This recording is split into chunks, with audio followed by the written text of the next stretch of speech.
Dobar dan, moje ime je Dragan Kaluđerović. Ovo je moj YouTube kanal posvećen aerozagađenju.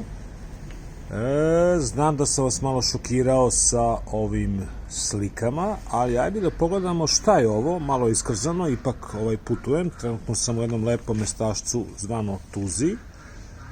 I ovo je nacionalna geografija Srbije, april 2021. godine.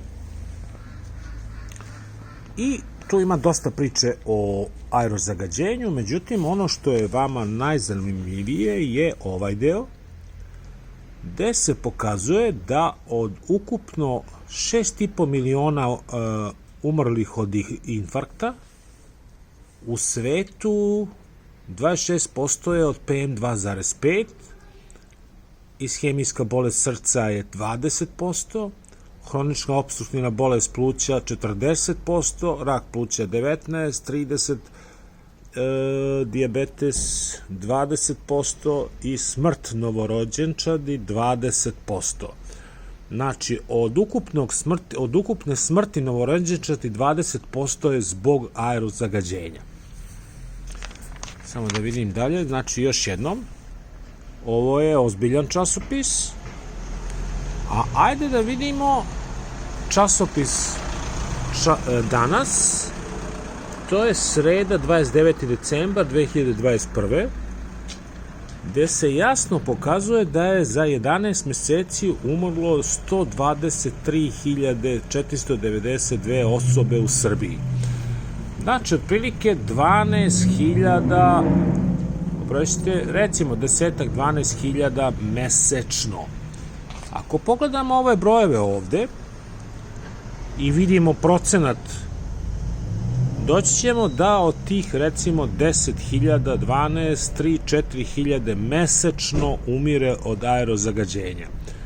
Da li ovo mora nekome da se napiše, ne znam, nacrta, oprostite, da, ima još nešto zanimljivo što treba videti. Ovo je, naravno, jasno je da je kvalitet vazduha u Kini i Indiji loš, ali pogledajte, Beograd, Srbija i naravno okolne zemlje. Šta da vam kažem, kako ovo sprečiti? Pa vrlo jednostavno, znači vlada Srbije treba da izađe svaki dan, kad je loš dan, da kaže ljudima nosite N95 maske i time bi moglo da se spasi 1000-2000 ljudi mesečno. Znam da su cifre jezive, ali šta da vam kažem? Evo, pogledajte sami, usporite zaustavite video.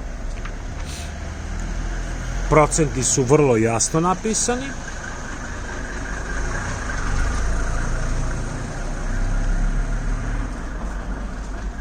Za 11 meseci 123.492 osobe su umrle, uradite matematiku, 2000, znači ovo je list danas, 2000 ljudi bi moglo da se sačuva mesečno samo kad bi neko iz vlade izašao i rekao ljudi nosite N95 maske. Hvala, Dragan Kaluđerović, YouTube.